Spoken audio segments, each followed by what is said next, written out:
it can become overwhelming. You're trying to practice medicine, but at the same time, at the end of the day, you're running a business. That was Dr. Austin Bach, a veterinarian practice owner in Jackson, Missouri. Practice ownership has a lot of advantages, which Dr. Bach will talk about later in this episode, but it can also have a lot of challenges, especially financially. And I have also wondered if owning a veterinary practice is even possible anymore. I have good news, because it absolutely is, and there are people to help support you if that's your dream. Caitlin Niermeyer is a great example. Caitlin leads a veterinary-specific financial support program at the First State Community Bank in Missouri. She knows the value of veterinarians to the community because it personally impacts her, coming from a farming family. She speaks of her family veterinarian fondly. He takes so much care of just us as people as well as our animals. Isn't it great to know that bankers are not the evil villains we see in the movies? I brought Caitlin to talk more about the program, as well as a veterinarian practice owner, Dr. Austin Bach, who advises the board at the bank on how to make the most helpful program to veterinary professionals. Dr. Bach also talks about why he decided to be a practice owner. But first, here's Caitlin from the First State Community Bank.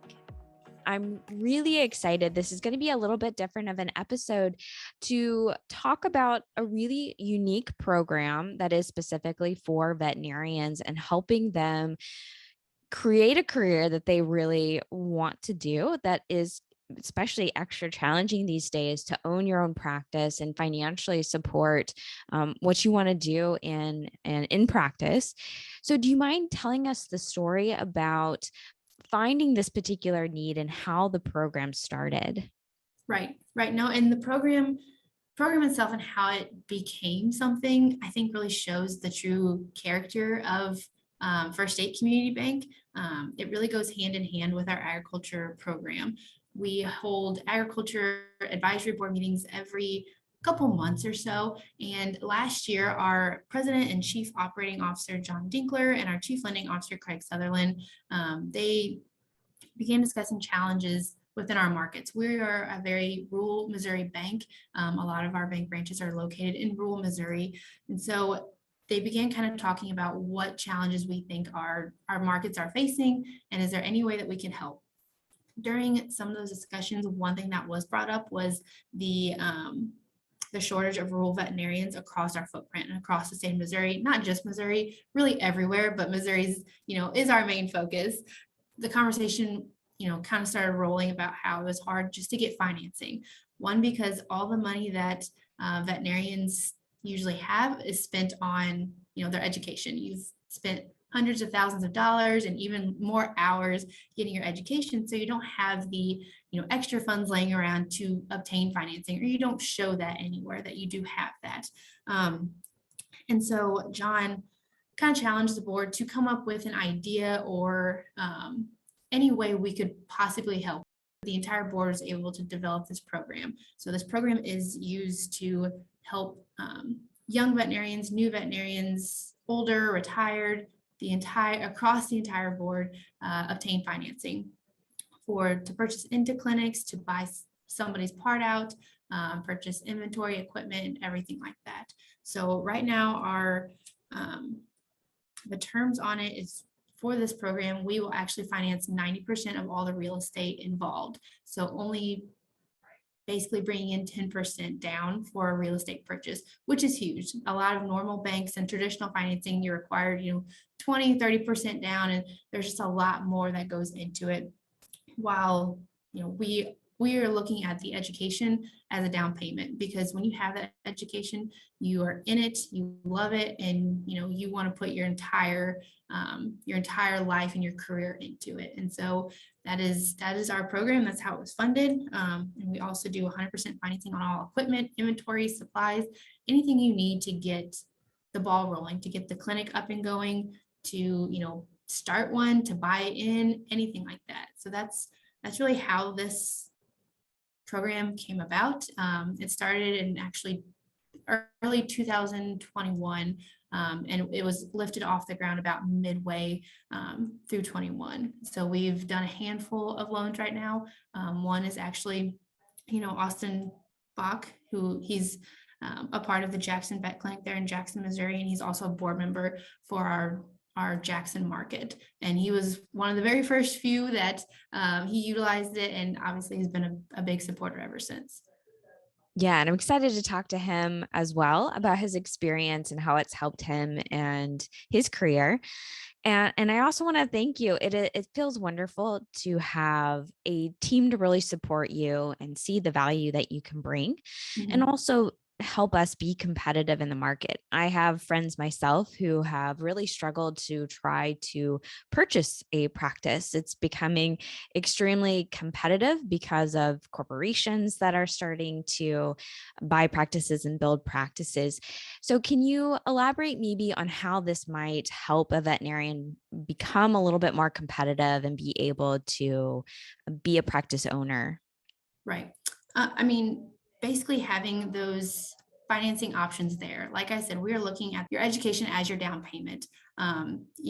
Getting into a vet clinic, like I said, you don't have a lot of money behind you because you have spent so much on your education, which is great. I mean, and it's going to help you long term. And that is, where your mind is and your life and your heart is.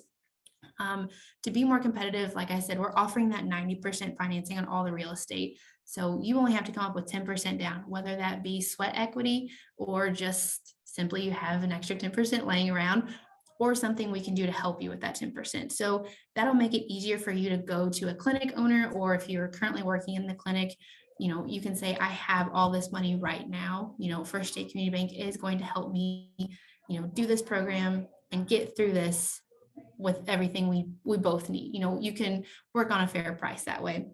And the same with, the inventory and the machinery and things like that. It's easier. A lot of, again, traditional financing, they want the 10, 15, 20% down. Well, when you've already put 20% down towards your real estate and you have to have another 20% for, just to get things up and operational, that's hard. That's just a lot of extra money that comes into play. And as well as, our program, we cover all the closing costs. So that would include, any evaluations that we have to do to determine values, appraisals, title work, or anything that could come up in the closing costs. We cover all of that. So that's, thousands of dollars back in your pocket that you can put right back into your purchase or anything like that.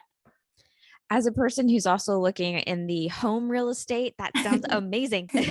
So, tell us a little bit about your story. Like, how did you become part of this program? What excited you about this? It's really weird how they all fit together. So I grew up on a family farm in Bowling Green.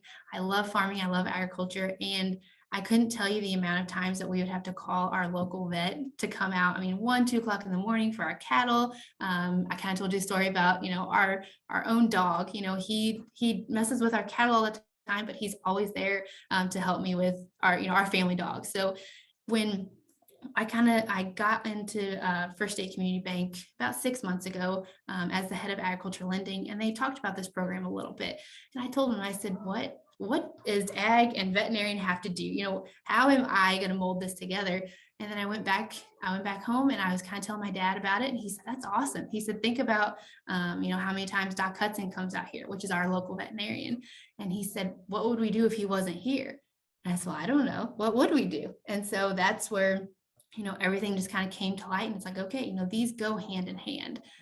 Whether it's coming out to mess with our cattle, calling him when my dog had her very first seizure, and what do we do? He is a large animal, but he takes so much care of just us as people as well as our animals. And so just thinking about what would we do without him, if he's a very rural vet, he owns a vet clinic in a very small town. And if he wasn't there, where would we go? The next place we would go is a larger corporation. And we don't know if they would come out at 2, 3 o'clock in the morning or answer their phone call to, the daughter of their farmer that they work with all the time, and what they would do with that. So that's kind of how the program all kind of came to light for me. And then, once I came on board with First State Community Bank, we talked about a little bit more on how to really grow this, because we do need, rural vets. We need vets everywhere because they're important to everybody, whether you just have a cat or if you have cattle, no matter what it is, they're the ones that you call when you don't know who else to call. So that's that was kind of my story and how I got into this. And now it's just kind of, leading the project a little bit to figure out how to spread the word on this, because this program is very unique and it's not one you see really anywhere else. And so it's something that I want people to see and I want people to know about so we can continue to help people along the way. Yeah, speaking on how someone might reach out, how do they start? So if somebody says this sounds amazing, I would love to look into getting some financial support, what would be the first action they would need to take? The best way would be to kind of check out our program on our website at firststatecommunitybank.com. We would be able, you can look through everything, see what, if there's any additional questions that can be answered through that. But the fastest and quickest way is just to give me a call. I am happy to answer the call at any time, any day, just to try and answer some of the questions and kind of make it a little bit more clear, because I know in the financing world, it can be very complicated. You don't really know left from right when it comes to financing. And so giving me a call or just even shooting me a text or an email, I would be happy to help. That's awesome. So do you also mind sharing, since it is a little complicated and intimidating sometimes, what would someone expect? Like, can you kind of talk more about what to expect when working through some type of financial service? Right. So this program, or really any program, even if you're trying to buy a car, a home, but for this program, you would kind of look into gathering some of your tax returns. If you're a student, obviously that's going to be hard because you may not have had the opportunity to file any tax returns in the last few years. If you have filed tax returns, at least gathering 3 years of your tax returns, if you're able, a balance sheet or a personal financial statement. Basically, that is telling us your story. So, what you have in assets, being cash, real estate, cars, anything like that, as well as your liabilities. So whatever you owe to somebody else, a bank, anything like that, that's just kind of showing us where you stand, to show that, okay, we are not going to put you in a bind by doing this program. That's the last thing we want to do is say, yep, you can buy it, and then 6 months later you were underwater and you really couldn't do it. We will do everything we can before we say, nope, we're not going to do this. That's really the start of it. Obviously, we have a loan application that we will walk through and kind of show all the ins and outs of what it is, pulling credit and things like that.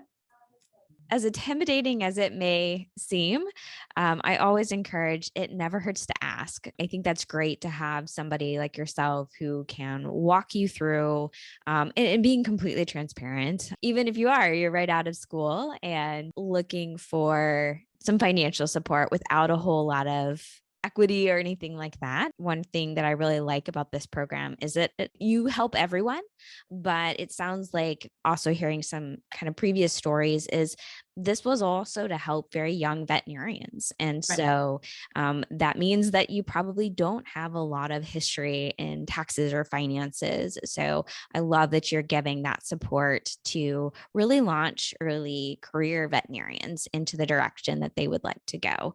And we all know that it takes a village to raise children, but it takes a village to raise veterinarians and just Right. people in general. So thank you for being that support. Dr. Bach, can you tell us a little bit about how you learned of the program to begin with? I'm a 2012 graduate of MU, and when I graduated, I practiced for a little over a year, and then I bought my practice at 26 years old, and it was very rough, the transition between the retiring veterinarian and myself. So I used a local bank that we did all our farm work with at that time, and it's not First State. But then I became involved with First State in probably 2017. My brother-in-law took a position there before that, and I sat down with the president of the Jackson branch, Jeff Parker. And at that point, I decided to move my clinic loans and my real estate loan over to First State in Jackson. After it was probably a year, then I was invited to be on the bank board at the Jackson branch. So that is where I became involved when I would meet at the monthly meetings. And then Greg Allen would reached out about, like, could you have some input on things with the veterinary what could we do to help the profession, starting out vets? And that is kind of how I became familiar with the situation. And then they have kept me in the loop about what is good, what can we change? And, I think what they're doing right now is just awesome. If something like that could have been available to me when I was 26 years old, and I saw that I joined late, but you guys were talking about taxes and things like I had no idea based on, I had a pretty good business background from our farm, and that helped me a lot. But to the point of a veterinary clinic versus a farm, there's a ton of differences. And, I was overwhelmed for the first, year for sure. And these things could have been simplified with a program like this for sure. Yes. Well, I'm not too far behind you. I'm a 2014 grad. So, but you are absolutely right that the transition from being vet student into practice, that could have its own conversation in itself. But especially from a financial perspective, it can be extremely overwhelming. So again, I love that we have some new and growing support. And thank you, Dr. Bach, for helping make this program even better, because you get to bring that unique veterinary perspective to it to help it help other veterinarians in the future. So what are some of the things that you've seen? Just maybe if you have a story or are able to describe some of the benefits that you've seen for our profession. The big thing is like mentoring, I think, is like, if you can have a relationship, in vet school, the business side of things, like you just said, 2014, I'm 2012, we really aren't taught the business aspect of things. And when it comes right down to it, hey, get a good lawyer and a good CPA is pretty much what you're told. And that was kind of that. And, unfortunately, we don't know about the banking end of it. That's my biggest deal, is having that relationship with a local, the entire branch. We know everybody's name there. You can call, Jeff, Ronnie, whoever, Andrew, and be like, hey, here's what I've got going on. Can you, how can we help? Can you help me with that? And, somebody's always there. That's the relationship with a branch, I think, is a huge plus. The other thing kind of that I was reading through that they could help someone with is, they're going to buy a practice and things are going to look different on paper than the previous owner. And that's difficult because they're going to have payments, and maybe the existing veterinarian or the owners, they had it paid off. So I look at things like income projection, and those are things that would be super advantageous to, for instance, the veterinarian that's currently working for me. She plans to move home in October, and she's going to start her own practice. And these are some things me and her, we discuss probably on a daily basis, about more so sometimes business than the veterinary medicine itself, because it can become overwhelming. You're trying to practice medicine, but at the same time, at the end of the day, you're running a business. And I find that, if you don't run it like a business, that was probably the most difficult time of my career. And once I decided to run it like a business, that would be my number one thing, for younger veterinarians. You have to make a profit. It's a, sometimes people tug at our heartstrings, and you want to, help everybody and help every animal. I completely sympathize. But if we don't run it like a business, unfortunately, we won't be in business. Yeah. You have the experience of being a practice owner, and I firmly believe that we have a lot of different opportunities in veterinary medicine. We can do a lot of different wonderful things with our career. So can you maybe describe the ideal person to actually own practice? Because not everybody maybe wants to or should be a practice owner. So what are some unique things about practice ownership that you would kind of enlighten our profession, if that's something someone might be considering? You're exactly right on that one. I think if someone has no desire to be a practice owner, it's something they don't want to do, I would not encourage them to go that route. If they just want to practice medicine, I completely understand, because you're wearing two different hats. That, when 26 years old, I'll be honest, when I'm the boss of everyone at the clinic at that time that I employed was older than I was. And that was difficult. And, you develop the skills and, learn how to, read people, be a good listener, and know your staff well. We have a staff of, there's 9 to 11, and everybody's different. So I think being understanding and knowing your staff and your people, and that everybody's different. The thing I probably do, some of my clients, I try to, develop friendships with. Sometimes that might get me in a little bit of trouble. They're calling your personal phone, but things like that, just treat folks like family. And those are things that have helped me. I think one thing is, when you're a practice owner, the greatest advantage would be you can run the practice how you would like to.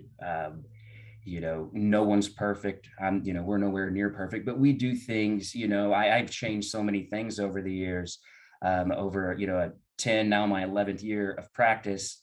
You adapt changes. And when you're the business owner, you can do these things, and you can see, as far as, your bank account and things like that go, if it was advantageous. And I do like the fact that, I can control those decisions versus just maybe being an associate.